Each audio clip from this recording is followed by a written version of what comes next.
Hi, I'm Pam Fox. Welcome back to my Bible study. I'm just going to say right at the top of this video that I have been having technical difficulties all morning.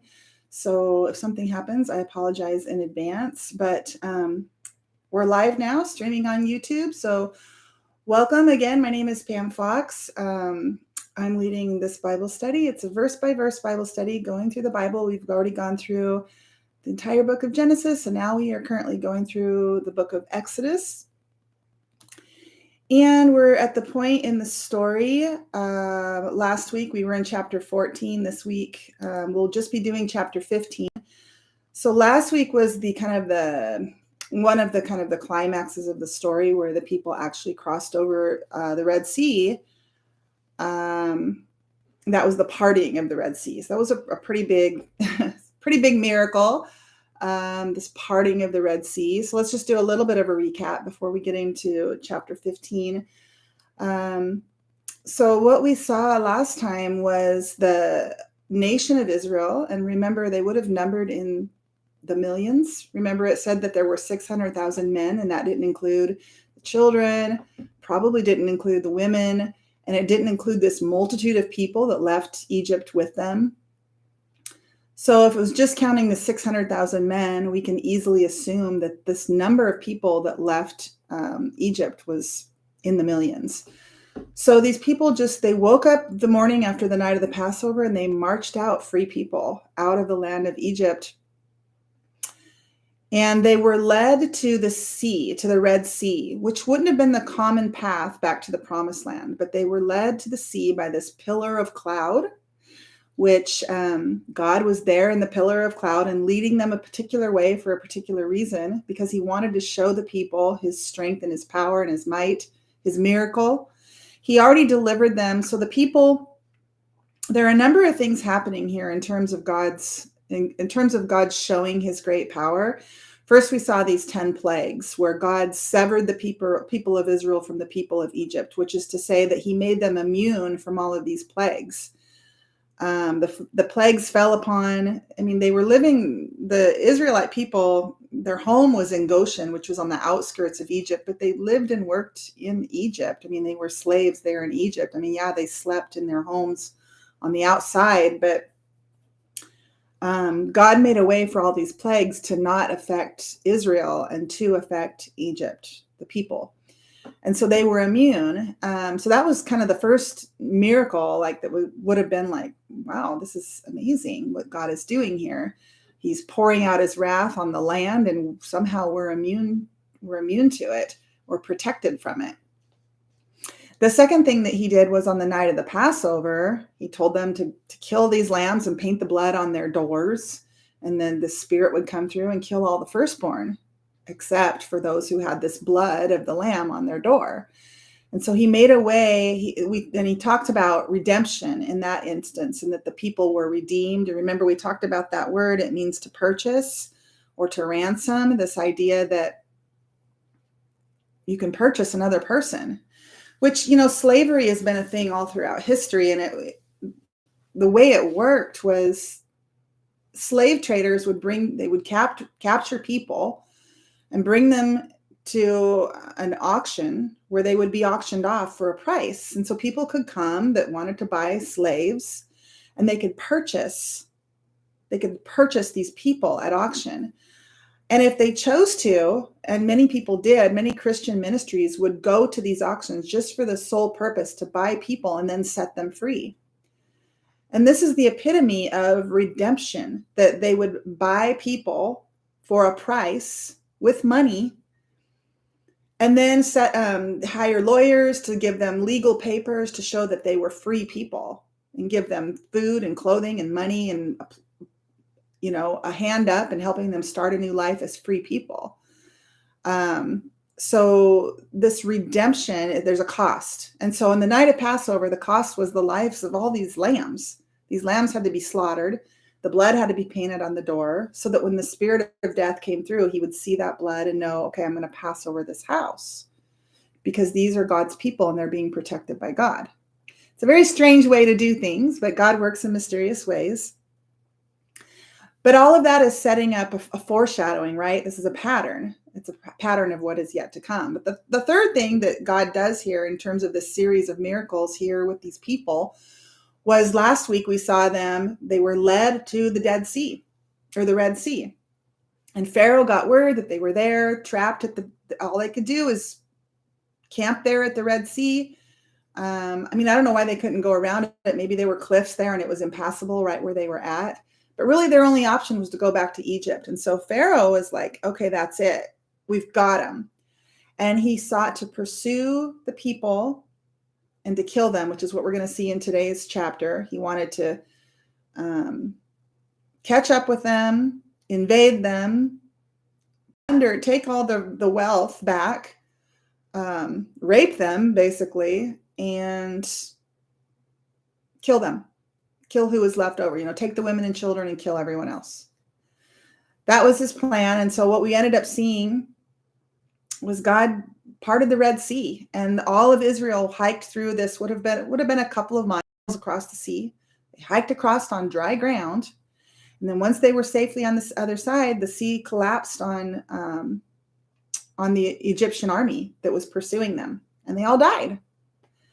And that was last week's chapter. And I was reading through this today, and I got to the part where it said, and Moses said unto the people, fear ye not, because they were grumbling. They were complaining. Remember, they were complaining. So we should have stayed in Egypt. Here we are trapped. We see our enemy on the horizon, coming after us to kill us. And we're trapped. We have no place to go. We're dead. We're doomed. And they're grumbling and they're complaining. And Moses says to the people, fear ye not, stand still and see the salvation of the Lord, which he will show to you today. For the Egyptians whom ye have seen today, ye shall see them again no more forever. And this is where I started having technical difficulties this morning. I highlighted this passage here in my eSword. You can just select, and you can select a group of words, and you can highlight it. You click the little highlighter button, and then it's marked in yellow, like you took a marker and highlighted it with a marker. So I did that. I selected it. I hit highlight. It lit up, and then the whole system crashed and shut down. And I thought that was interesting. I know a lot of times people will tell stories about how they're trying to share the word of God online or read their Bible online, and these weird things will happen. And I always kind of chuckle at it because it's like, oh, whatever. It's just a coincidence. But it happened to me today. I was highlighting where Moses was telling the people, fear ye not. This is a word of encouragement to you and to me as we stand on the banks of the Red Sea and we feel trapped and hopeless. God is telling us to not be afraid. He tells us to stand still. He tells us to see the salvation of the Lord. And he goes on to say, the Lord shall fight for you. And he says, ye shall hold your peace. He's telling the people in this instance to shut your mouth. Stop grumbling.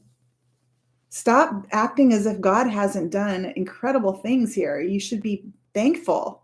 If you ever have children that grumble after everything you do for them, and then they complain, that feeling that you have, it's like, geez, show a little gratitude. Anyway, so that was last week. They passed through the Red Sea. Their enemies were killed. And it says in the final verse, and Israel saw the great work which the Lord did unto the Egyptians, and the people feared the Lord and believed the Lord and his servant Moses. So we have three things here.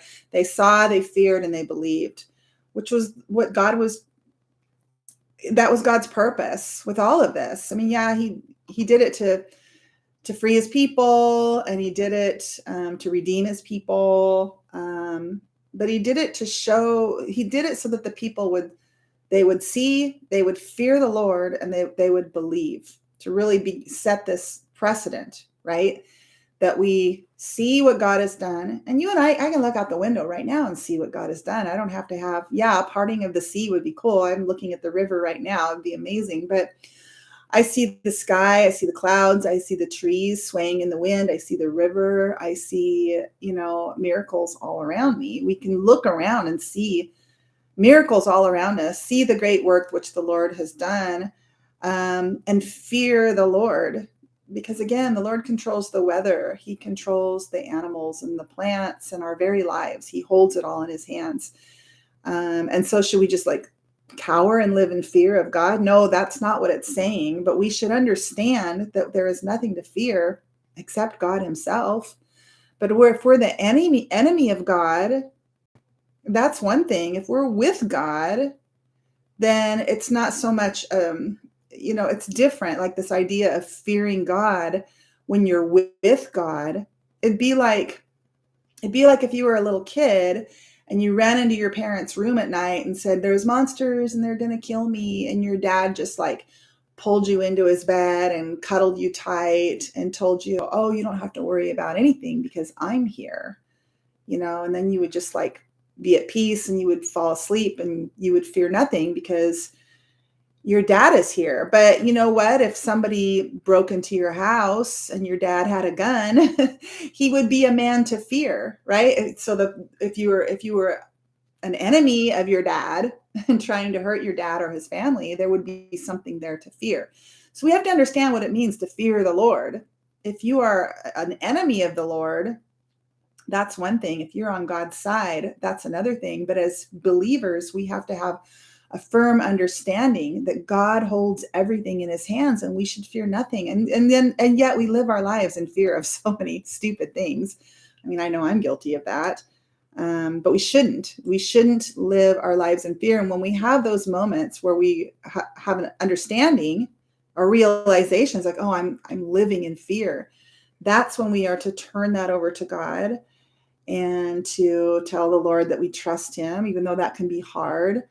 And that we trust that he's going to fight for us. And then we can stand still and allow him to do that. And it's going to look different. I mean, sometimes he's going to call on us to do a certain thing. It doesn't just mean we curl up and do nothing. Sometimes it does. Sometimes it doesn't. It just depends. Anyway, so that was chapter 14. This week's chapter, this is really cool. This is another example where the Old Testament connects to the book of Revelation. And it does it a lot. As you go through and you study the book of Revelation, which is the end time prophecy, the prophecy of how everything is going to end. I personally don't like that phrase end times as much as I like climax, because really the story of Revelation is the climax of this whole story of God and of his people, of redemption, and the way that God is making for us all to be together again one day. So the end time story, or the Revelation story, is really the climax of this whole story that we're going through as we study the whole Bible, of the story of God and of his people. We see a climax there in the story of Revelation where everything comes to a peak, right? With the trumpets and the seals and the harlot being destroyed and the rise of the Antichrist and the instituting of his mark and worshiping of the beast and all of that. And what God does in the midst of all of that is really the climax of this whole story that we're studying here, that had its origins back here in the Old Testament. And so here in today's chapter, this Song of Moses, it's brought up in the book of Revelation. We're going to look at that. We're going to see how those things are connected today. And we're going to look at this Song of Moses. It's the song, the people, they come out of they hiked across dry ground right through the Red Sea, and they come out and they turn around and see, their enemy just killed in an instant. Just like that, the sea closes on their enemy and they're dead and it's all over. And there they are. They're free people. They were free when they marched out of Egypt, but now they don't even have to worry about their enemy. And again, the pattern that I see here, if we're looking for patterns for you and for me and for our lives today and for the future, for the end times prophecy that's yet to come, we see there with, if you really look at the side by side, the symbolism, Pharaoh is symbolic for Satan and his army is symbolic for the army of Satan and all of the different demons and people that Satan recruits and will recruit for that final battle. So we see God's chosen people being in bondage to Pharaoh and to the Egyptians. They're in bondage. They're in captivity.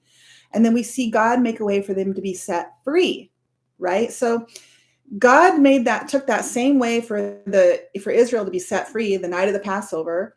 And he repeated that with Jesus, the Lamb of God. When he did the work that he did there at the cross, he made a way for all people to be set free from the bondage of separation from God.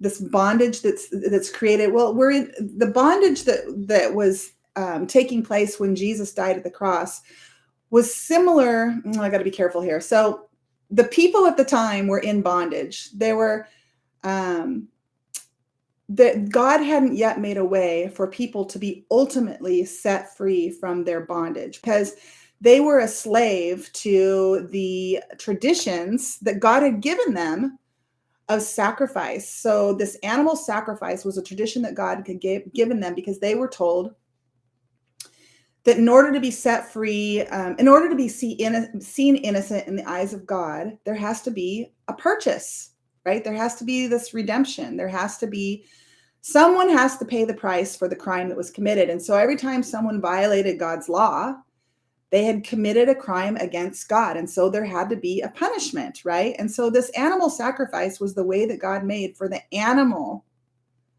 to have to be punished in the place of the person, so that they could be set free from their guilt, right? From being guilty. So the people were guilty. They violated God's law, but God gave them a tradition or a custom or a ritual so that they could be set free from that bondage, right? And it wasn't permanent. They had to continue that ritual. Like every year they had the Day of Atonement, where there was a massive slaughter of innocent animals. It was a replacement, right? This is something that took me a long time to understand. And one of the analogies that really helped me is so when I was in college, I used to always park my car like right in front of this building where most of my classes were. And a lot of times I'd come back out and there'd be a parking ticket. It's like $5 parking ticket. And I'd stick it in my glove box and kind of forget about it. This is my first year at college. So one day I was getting these letters that I had to pay these parking tickets. And if I didn't, there was going to be a bigger fine, or I could even go to jail. And I was like, oh, this is a serious thing. So I better go down to the clerk and pay these parking tickets. So I did. I went down there and I was really shocked at how much money I owed, because all those $5 parking tickets, they added up, right? And so I paid it off. But the point I want to make, if anyone had gone in, if a family member or a friend had gone in before I got there and said, I want to pay off Pam's parking tickets, they could have done that. They could have gone in and paid off my parking tickets. And then when I showed up, the clerk would have been, oh, I see someone else has paid your fines. You're free. You're free from the bondage, the stress of knowing that you owe all this money and you could go to jail if you don't pay your parking tickets. You've been set free because someone else paid the price. And that's the idea of the animal sacrifices. They were set free from their guilt because of these rituals that God gave them to perform. But they were never final. They were never absolute. They were never fulfilled. Like you couldn't just slaughter an animal and be like, okay, I've been set free and I'm now an innocent person. But what Jesus did at the cross accomplished that. Jesus was a final sacrifice, so that when people put their faith in Jesus Christ, it's like taking that blood that was poured out at the cross and covering us, so that when God looks at us, he doesn't see guilt. He sees innocent, even though we're guilty. So it's really a miracle. It's a crazy and miraculous thing, this way that God made for us to be set free. All that to say, in the future, there's going to be a second coming of Christ, where there will be people at that time that are still in bondage to their sin. They will still be in bondage to their sin. Now, this is where it gets a little tricky, because when amongst Christians, there are different beliefs as to like who's even going to be here. Like when the Antichrist sets up his kingdom, remember he's going to be given 3 years to rule the earth before God sweeps in and finally says, you're done.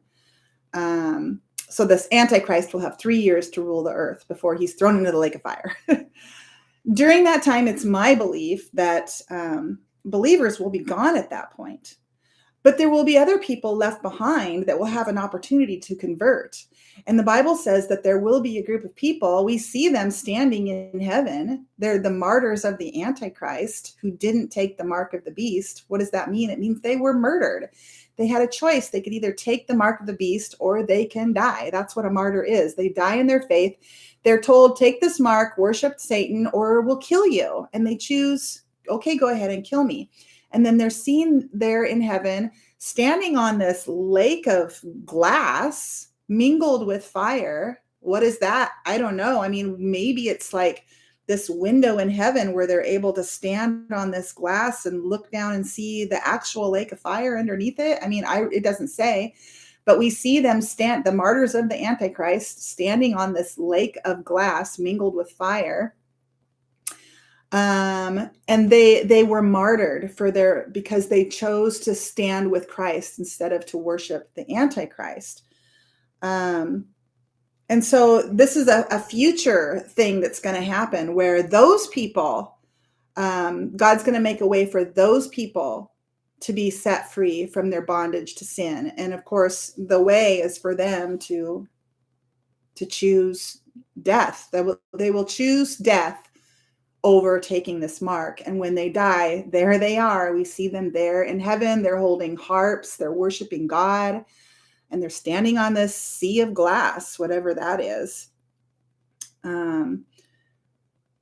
So all that to say, in today's scripture, we're going to see Israel standing there on the other side of the Red Sea, and they're going to be singing the song of Moses. So really quick, let's just go to Revelation chapter 20. This is towards the very end of our Bible. This climax that's taking place.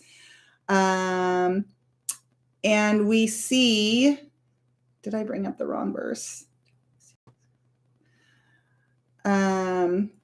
We see verse 10, we see, and the devil that deceived them was cast into the lake of fire and brimstone, where the beast and the false prophet are, and shall be tormented day and night forever and ever. So we see this lake of fire, and we see it, I think, I have my notes here, 6 times in Revelation. We see the beast thrown into the lake of fire. That's the Antichrist. We see the false prophet thrown into the lake of fire. We see the devil thrown into the lake of fire, but that's not until after the 1,000-year reign. We see death itself thrown into the lake of fire, and we see hell itself thrown into the lake of fire. And we see anyone not written in the book of life thrown in, or cast in is actually the word that's used. Cast in all of those instances, they're all cast into this lake of fire.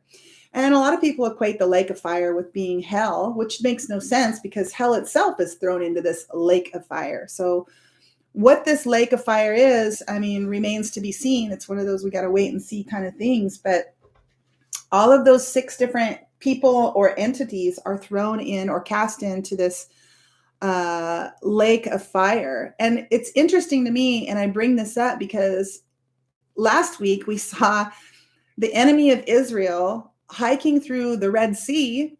I think that's interesting that its name is the Red Sea. And then later we have this lake of fire. And we see here in today's chapter, we see that Pharaoh's chariots and his host, that's the army, has he cast into the sea. So we see that word cast. We see it 6 times in Revelation in these different cases that I just mentioned of who or what is cast into the lake of fire.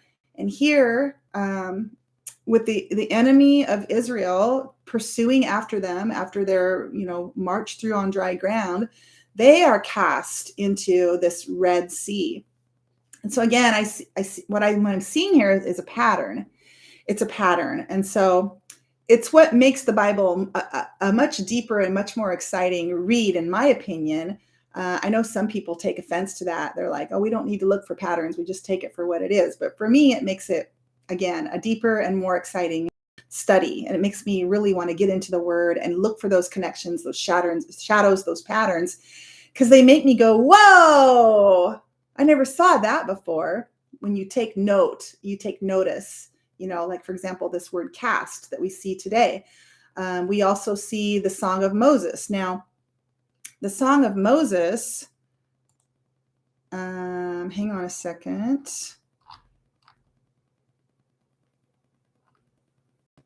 Is also seen in the book of Revelation, and I did not bring that up, so let me bring it up really quick.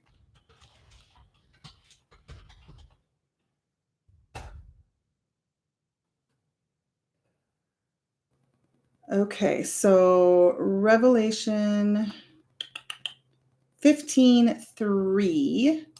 Let's just pull that up really quick. I don't want to mess with my eSword because I don't want it to crash and shut down.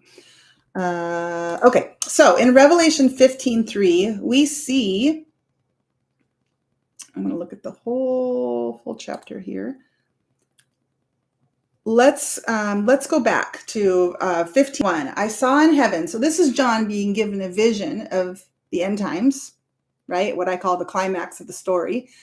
And it says, I saw in heaven another great and marvelous sign, 7 angels with 7 last plagues. Last because with them God's wrath is completed. So John is being given a vision of these angels holding these final 7 plagues, which are going to be poured out onto the world. And finish the reign of this Antichrist. He says, and I saw what looked like a sea of glass glowing with fire. I'm in the NIV. I didn't pull up the King James Version. Let's just pull up the King James Version. King James.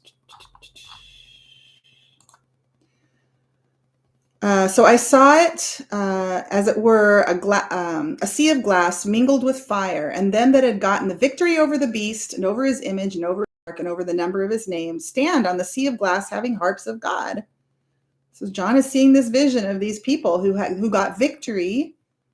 They got victory over the beast, over his image, over his mark, and over the number of his name. They're standing there on the sea of glass, and this is a vision that's taking place in heaven, in the heavenly throne room of God. And he sees these angels, they're holding all these plagues, getting ready to pour out God's wrath onto the earth. He sees these people. He says, and they have harps of God. A harp is an instrument, and an instrument is meant to use to sing and make music, right? So they're worshiping. It says, and they sing the song of Moses, the servant of God, and the song of the Lamb. So these people are martyrs of the beast, and they've been killed, and now they're in heaven, and they're worshiping God. They have harps. They overcame the beast. They were victorious by simply not taking the mark, and they were willing to die.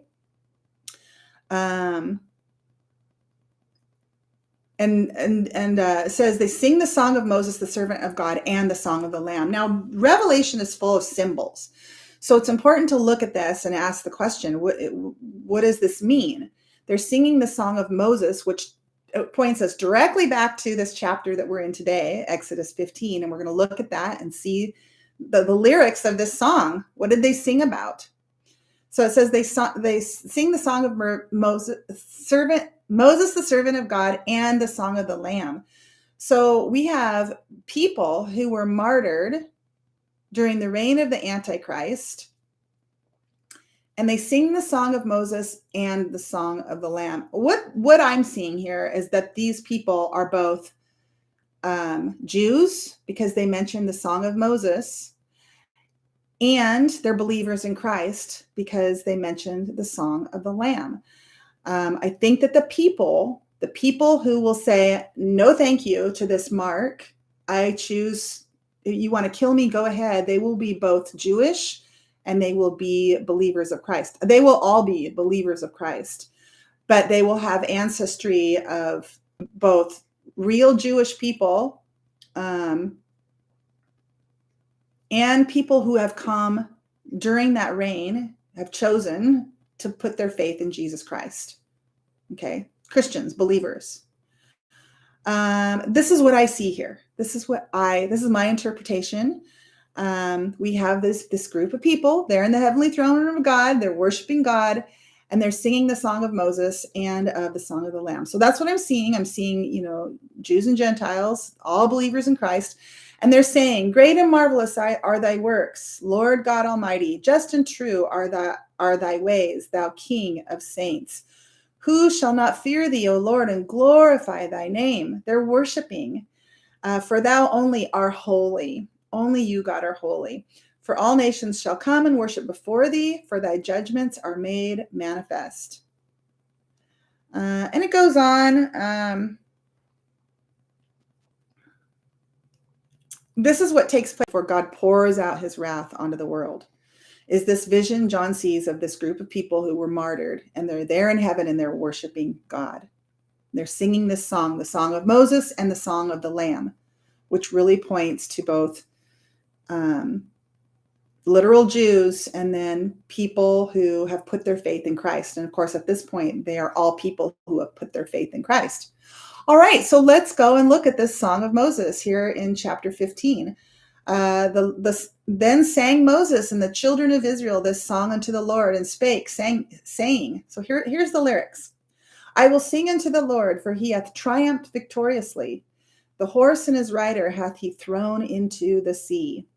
And again, this is a pattern that I see anyway, of God throwing his people's enemies into the sea in order for them to no longer have to ever deal with that enemy again. Verse 2, the Lord is my strength and song, and he is become my salvation. He is my God, and I will prepare him a habitation, my father's God, and I will exalt him. So here he's talking about, I will prepare him a habitation. A habitation is a home. He's talking about God coming to live among the people in their home and them being family, being one. God preparing a home for God. And of course, God has made a promise that he is preparing a home for us, where we are going to live in his presence in the home that is prepared for us. But here Moses is saying, I will prepare him a habitation so that he can come and dwell among us, which is exactly what's going to happen. Even though they're going to roam in the wilderness for 40 years, God is going to make a way for them to have a place for God to dwell in their midst. That's going to be the tabernacle. But we'll get to that. He says, and I will, he says, my father's God. He's talking about his fathers, Abraham, Isaac, and Jacob, their God, the God of Abraham, Isaac, and Jacob. He says, I will exalt him. Verse 3, the Lord is a man of war. The Lord is his name. Now, here Moses mentions that the Lord is a man of war. Now, why would he say that? I mean, we hate war, right? I know I do. But think about it. They were being pursued by the Egyptian army. Why would the Egyptian army pursue them? I mean, obviously, they wanted to invade and conquer and kill them. They were being pursued by an army of killers. And God killed them in an instant. He allowed them to walk through the sea, this Egyptian army, and then he let the sea collapse upon these people. And I would imagine they died instantly. I mean, I don't know what it's like to drown to death. I would imagine my first husband actually drowned to death in the ocean. And I've imagined many, many times what that might have been like for him. I mean, we just don't know, but I mean, sure, there's this realization that this is it. I mean, I'm surrounded by water. There's no way out. I'm trying to swim to the surface, but there's no end in sight. I'm surrounded by water. It's crushing me. I can't breathe. I mean, I would imagine if thousands of tons of water just fell on these people in an instant, that they were just crushed and died instantly. So it's just really a demonstration of God's power, because these people were there on the banks of the sea, and they were worried. It says they were fearful. They were wishing they'd have stayed in Egypt. Now they're going to be slaughtered here out in the wilderness. And God he just took care of it. He slayed their enemies in a moment. And so Moses is saying the Lord is a man of war. Remember last week he said, just stand still and watch what God is going to do. He's going to fight for you. Verse 4, Pharaoh's chariots and his host, that's his army, has he cast into the sea. There we have that word cast. That again, when I read this, it really connects me to the book of Revelation, where we see this continual casting of people and entities into not the Red Sea, but into this lake of fire. And the pattern is the same. It's this idea of God's people being pursued, being enslaved, being oppressed, being tortured. And then God coming in and intervening in the way that God does. And in the case of this Egyptian army, they were cast into the Red Sea. In the end times, we see the enemy being cast into a sea again, only it's a lake, and it's a lake of fire. The depths, verse 5, the depths have covered them. They sank into the bottom as a stone. Thy right hand, O Lord, he's still singing. He's singing the song of Moses. Thy right hand, O Lord, has become glorious in power. Thy right is the enemy.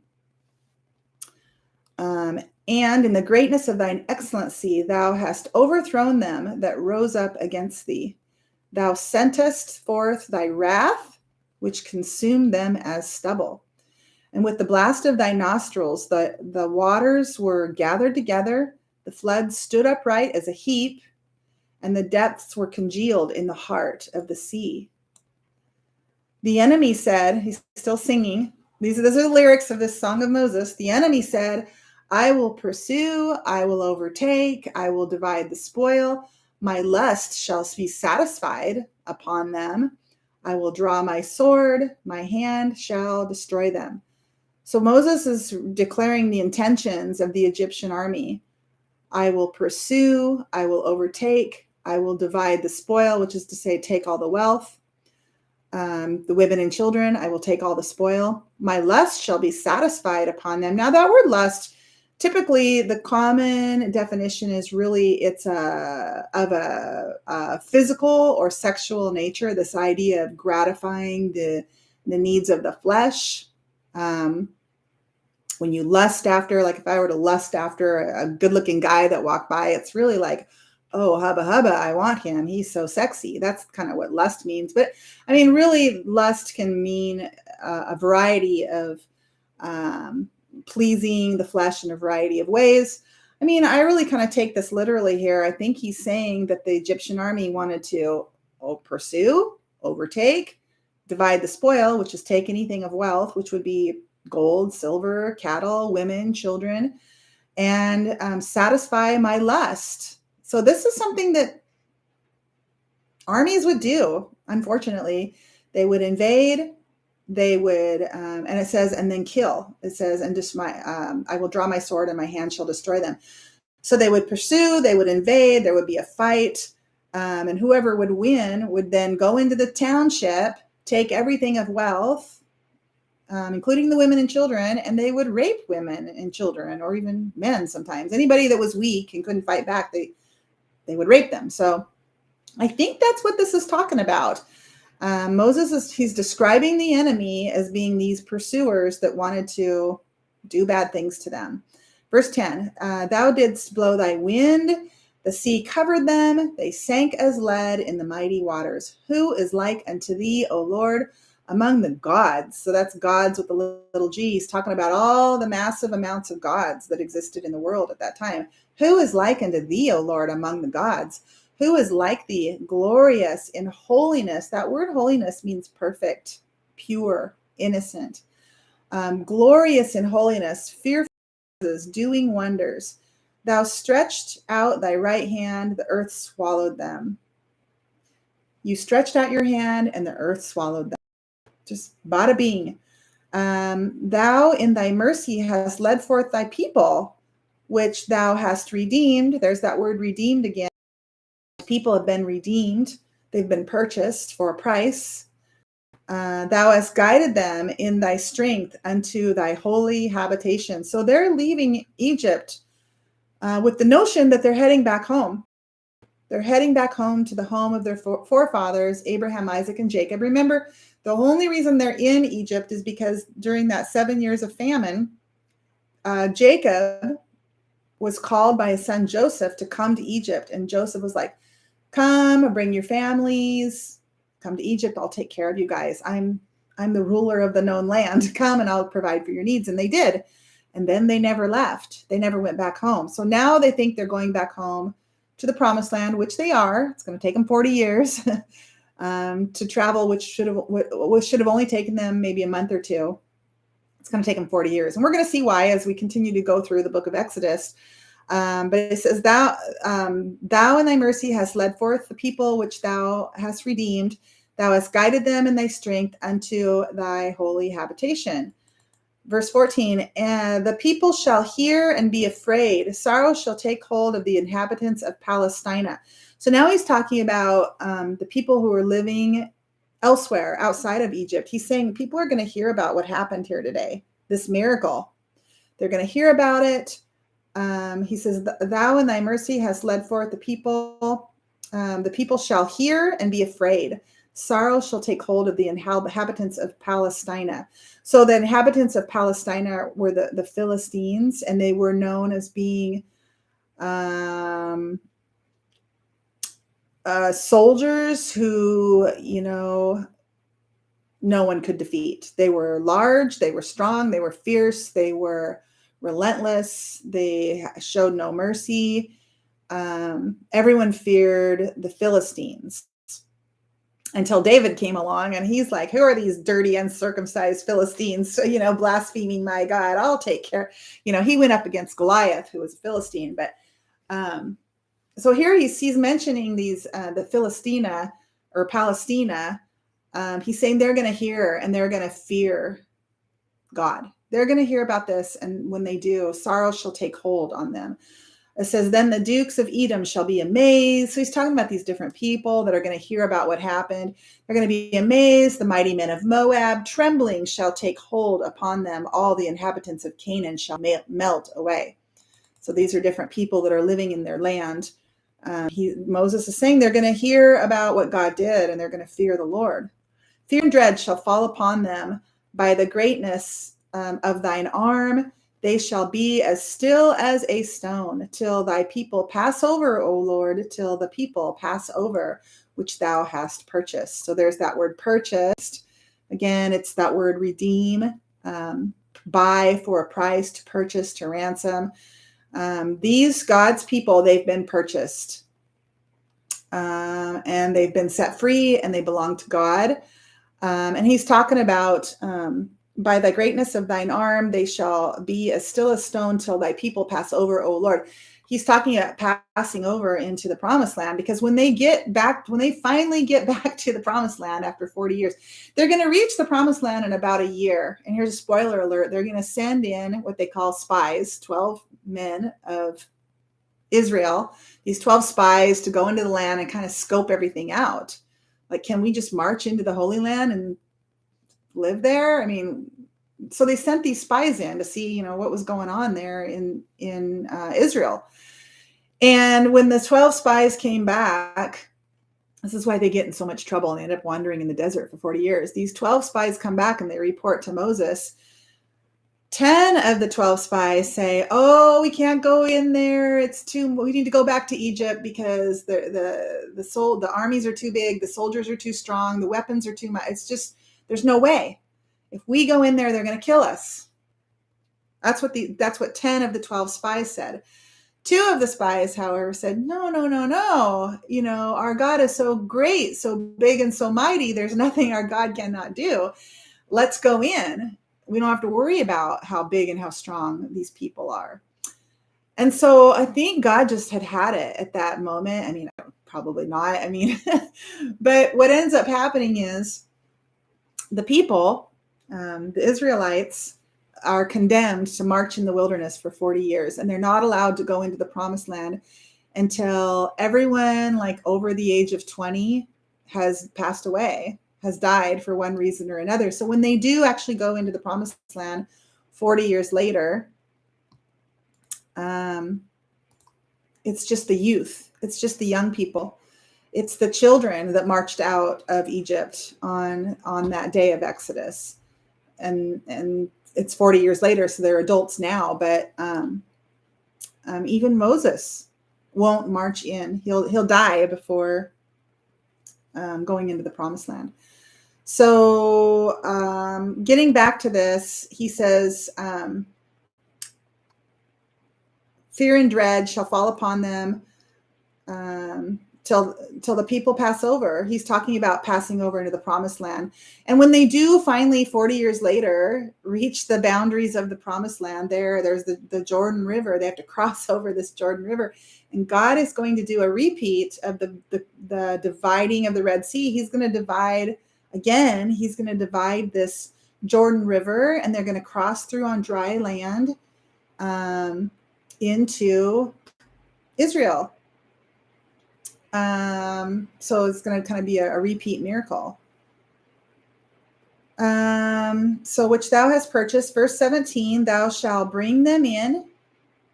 Can you guys hear that rain? Probably not, but it's really loud. Thou shalt bring them in and plant them in the mountain of thine inheritance. There's that word inheritance again. In the place, O Lord, which thou hast made for thee to dwell in the sanctuary, O Lord, which thy hands have established. The Lord shall reign forever and ever. So this little verse right here is really packed full.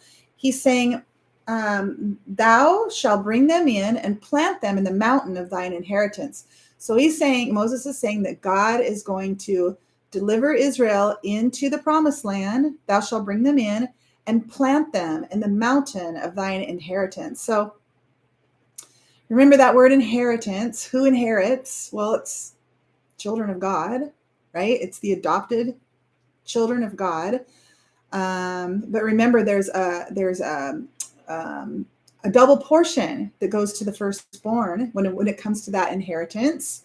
We talk a lot about that. The firstborn are the people who will get the double portion. They're the people who will get the place or the position of authority and of leadership in God's kingdom at the very end. So here we're talking about, in the real time, but as a pattern, there will come a day where God's people will inherit all things, but there will be a select group of people, and these promises are made to all people that can receive this double portion and become co-heirs, kings and priests who reign with Christ, the double portion, the sonship of the firstborn, who inherit. So here's mention of this inheritance. He said, you're going to bring the people in to the land and plant them. So this is the foundations. This is the origins. Yes, it started with Abraham, Isaac, and Jacob, but God is going to take now this nation of people and he's going to plant them there in the Holy Land. He's going to plant them on the mountain of thine inheritance, in the place, O Lord, which thou hast made for thee to dwell in. Moses is talking to God here, in the place that God has made for God to dwell in. And of course, again, God will dwell among the people. He'll dwell in the tabernacle, this tent, right? Later, he'll dwell in the temple there's the tabernacle of Moses where God dwells in the Holy of Holies there in the tent. Later, God instructs the people to build this temple, which is like a supercharged version of this tabernacle where God is going to dwell there in the Holy of Holies. And then that gets destroyed. We have this tabernacle of David where David basically pitches a tent in his courts. And there's this tabernacle of David where God dwells in their midst. And it's after the order of Melchizedek, which we won't get into all of that today, but there's these different patterns that we see where God dwells amongst his people, whether it's in the tabernacle or in tabernacle of Moses, the temple of Solomon, or the tabernacle or the tent of David. God, he instructs his people to create these places so that God could dwell in their midst and be among them. Remember, God said, I shall be your God and you shall be my people, and I will tabernacle. It's this idea of being a family and being together in one house. But it hasn't been fulfilled. It gets fulfilled at the end of the story. So we can go to Revelation and see that. We can see in the final chapters there where God's holy temple comes down out of heaven and sets right here on this mountain there in Israel. And we'll see the description of that place there at the final chapters of the book of Revelation. And we see that God says that God will inhabit that place. There'll be no night and day because the light of God it'll be illuminated day and night just from the light coming out of God. So Moses is kind of, he kind of has an awareness of this, I think, because he says, you're going to bring them in and plant them. That when you plant something, there's an idea of growth that's going to take place. right? And then a change into something else, right? When you put a little kernel of corn into the ground, it looks very different than the corn plant that is fulfilled later, right? And all the corn that's on it, the food that's on it, they look very different, the corn plant and the kernel of corn. So when you plant something, there's a metamorphosis that's going to take place. And so he's talking about bringing the Israelite nation into the land there and planting them in the mountain of thine inheritance, in the place, O Lord, which thou hast made for thee, for God, to dwell in the sanctuary, O Lord, which thy hands have established. Verse 18, the Lord shall reign forever and ever. For the horse of Pharaoh went in with his chariots and with his horsemen into the sea, and the Lord brought again the waters of the sea upon them. But the children of Israel went on dry land in the midst of the sea. And Miriam, the prophetess, the sister of Aaron, took a timbrel in her hand, and all the women went out after her with timbrels and with dances. So we finished the song here, and now there's mention of this Miriam, who's Aaron's sister, and it calls her a prophetess. We know that Moses was a prophet, Aaron was a prophet, because God spoke through them. Here it's mentioning for the first time, and I think the only time, I mean, we'll see as we go forth, but that she was a prophetess, which meant that God spoke through her as well. And they went and just like they went into their suitcases and they grabbed these timbrels, which would have been instruments, like maybe like what we would think is a tambourine, maybe. Her, and it says all the women, they grabbed their timbrels and they were singing and they were dancing and they were playing music and they were worshiping God, which I think is really cool because we don't see a whole lot of instances in the Old Testament where people are singing and dancing and worshiping God, but we see it here and we see it again in that scripture I read you in Revelation. Was it 15 or Revelation 20? It was 15. Revelation 15, where we see them singing the song of Moses and of the Lamb, and they're worshiping God. So let's get back to this. She says, the women went out after her with timbrels and with dances, and Miriam answered them, say, sing ye to the Lord, for he hath triumphed gloriously. Which is how the song started out. Remember, Moses said, sing ye to the Lord, for he has triumphed victoriously. Now Miriam is saying the same thing. Sing ye to the Lord, for he hath triumphed gloriously. The horse and his rider hath he thrown into the sea. All right, so let's finish this up. We got a few more verses here. It kind of switches gears here. It says in verse 22, so Moses brought Israel from the Red Sea, and they went out into the wilderness of Shur. And they went 3 days in the wilderness and found no water. So they traveled to the Red Sea. They crossed over across the Red Sea. And now they're on the other side of the Red Sea. And they're going to travel 3 days into the wilderness. That word wilderness is another word for desert. So we need to really picture what's going on here and remember where these people are. It was barren desert, like wind and sand and no water. He uses the word wilderness for some reason instead of desert. But if we look at this in the Strongs, it says desert. So picture this. They're going to wander for 3 days through the desert, and they don't find water until they get to this place. It says they found no water 3 days in the wilderness. Verse 23, and when they came to Marah, they could not drink any of the waters of Marah, for they were bitter. Therefore, they named of it was called Marah. Marah means bitter. So they get to this place. They find a pond and they start drinking the water, and it's bitter. So they spit it out. They know they can't drink it. They understand that this water is no good. It'll probably kill them. They can't drink it. And then they name the place Marah because the water is bitter. And then what happens? Verse 24, and the people murmured against Moses, saying, what shall we drink? So once again, people are complaining after all God has done. And trust me, I have no judgment against these people, because if I was there, I probably would have done the same thing, because it's what we do. It's what we do. Oh my gosh. Like sometimes I watch my granddaughter and I'll take her out. I'll buy her ice cream and take her bowling, and we'll go to the arcade, and all she has to say is what's next. Or, she'll fall off we'll be at the park and she'll fall off the monkey bars and she'll say, this is the worst day of my life. After we've done all of that. She's very dramatic, but it's just the way we are, especially when we're kids. We don't focus on and are grateful for all that God has given us. We focus for some reason, unless we really train ourselves to be people of gratitude, which we should do. And some of us have to work harder at that than others, because we tend to be kind of glass half empty kind of People were more negative. Some people are just more positive and others are more negative. So some have to work harder at really cultivating that attitude of gratitude. But as human beings, I think in general, when the hard times hit, we complain and feel sorry for ourselves. So here we have, they think they're going to die of thirst. They're wandering through the desert. They finally find this water and it's bitter. It's been 3 days.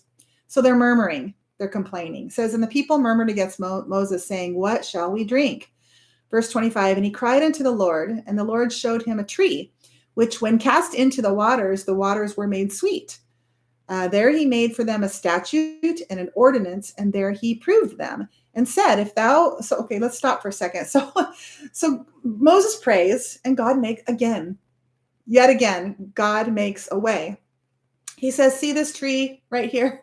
So he points out this particular tree. And I don't know, I mean, maybe he just yanks off a branch, or maybe there's a dead piece of wood on the ground. I don't know. But he throws the tree into the bitter water. And now when they drink the water, it's not bitter. And they're able to gobble up this water, and now they're fine. So God, once again, he makes a way. So there they are. God has made a way. And now God says something interesting. He says, verse 26, he says, if thou will hearken to the voice of the Lord thy God, that means to listen to God, and will do that which is right in his sight. This is an idea of understanding God's will and seeking after fulfilling the will of God with your life, right? Understanding what it is, what God's best is, and then trying to live that out, right? Knowing and living out God's will. That's what he's saying here. He says, if you will diligently hearken to the voice of the Lord thy God, and will do that which is right in his sight, and will give ear to his commandments, right? So far, what commandments do we have? I mean, we don't have the 10 commandments, but God has given them instructions a number of times. And he has an expectation for the people to trust him and to obey. So he says, we'll give ear to his commandments and keep all his statutes. I will put none of these diseases upon thee, which I have brought upon the Egyptians, for I am the Lord that healeth thee. So really, I think it's a reminder. It's a reminder that I am your God and you are my people. Listen to me. Get to know me. Know my will and live your life for me. I am your God and you are my people. Trust and obey. And he says, when you do, I'm going to take care of you. And that's not to say, I don't think that's a threat as much as just the natural course of life, right? I mean, you and I know there are natural consequences to everything, right? There's no such thing as no consequence, right? So it's called cause and effect. So if I make a poor choice, there's likely to become, a poor consequence for me that will come out of that.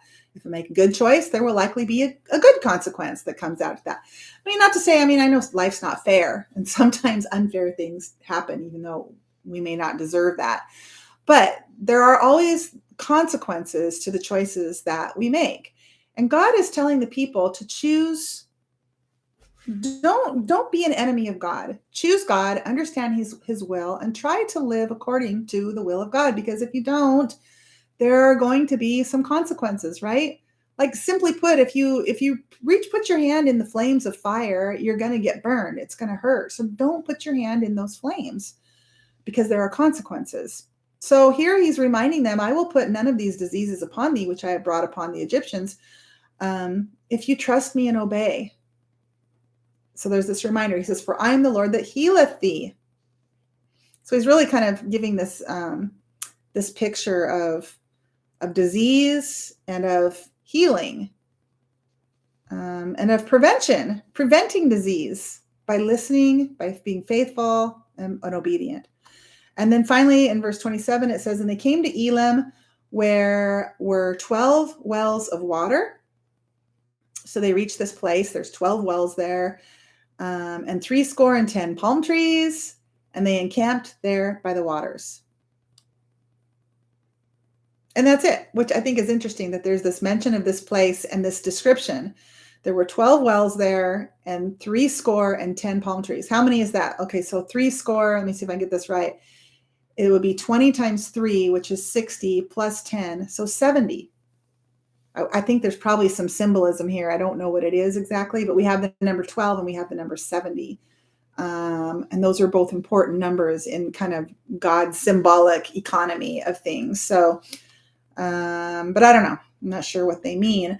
We're going to stop there. So next week, we're going to continue to follow this journey. They're going to leave. It says, took their journey from Elam, and all the congregation of Israel. The children of Israel came unto the wilderness of Sin, which is between Elam and Sinai. So there's a lot of description. There's a lot of detail for this story. And it's easy to kind of gloss over a lot of these details because we don't really understand what they meant or what they mean. It says on the 15th day of the second month after their departing out of the land of Egypt. So again, a lot of detail. When you really start to study this stuff at a biblically scholarly level, which I'm not saying I am that, but I like to try. There's a lot I have to learn, obviously, so much. I mean, I want to go through every single verse of the Bible prayerfully, contemptfully. I really want to study the Bible with open eyes and an open heart, and really ponder this stuff. Like, what does it mean? What is the depth of meaning here?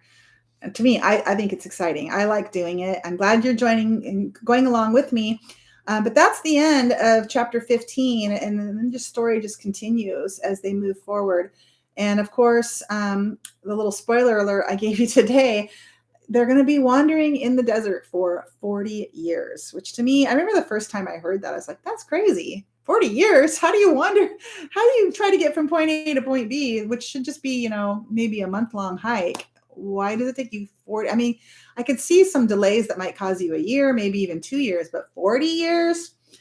And God had his hand in all of that. There was a reason for all of it. A deeper meaning, a deeper depth of meaning in all of this. And a lot of it has to do with telling this bigger story, right? The story of God and of his people, and the ways, and all the times that he made to show mercy on them and provision, and all the times that they complained and said, "Oh, we should have stayed in Egypt. We just should have stayed in Egypt." Even though God is making a way for them to be free people and to go back to the land that he had promised them, they just complain and break his rules. He's going to tell them, I'm going to give you this bread, and there's going to be certain rules around, this bread, and they're going to break the rules, and other things too. But we'll see that as we study through this book. But I got to get going. So God bless you guys. May his hand of rich blessing and healing be upon you. May he reveal his hidden manna, his mystery manna in your hearts and minds as you study the word of God. And just as in today's story, as we saw the people really just worshiping God with their voice and with their bodies and with their instruments, just singing and dancing, pouring out their heart of gratitude for all that God had done. He redeemed them. He purchased them. He delivered them. He provided for them. And there they were on the other side of the Red Sea, just crying out. And this time, not crying out for God to intervene and save them, but crying out to God, just worshiping God for all that he had done. So may you cry out to God and just thank him. Find something to be thankful for and just cry out. I mean, I know how easy it is to focus on the sadness in your life, the hardships in your life, the challenges. I get it. I have those. And sometimes we just like to feel sorry for ourselves and focus on those things. So I challenge you today to really cry out to God in thanksgiving and to thank him. Find something to be thankful for and thank him. Cry out to God and thank him for all that he's done and for all that he's going to do. He's not done yet, right? You've probably heard the saying, God's not finished with me yet. He's not finished with you. He's not finished with me. He's not finished with your life. There's still much more to this story that is your life, that is my life. And there's much more to this whole story, to the big story. There's much, much more to the story. So trust in God. I challenge you to do that as I challenge and encourage myself to do that. Trust in God and be thankful. Be thankful. All right. Thanks, everybody. God bless, and we'll see you next time. Thanks for watching.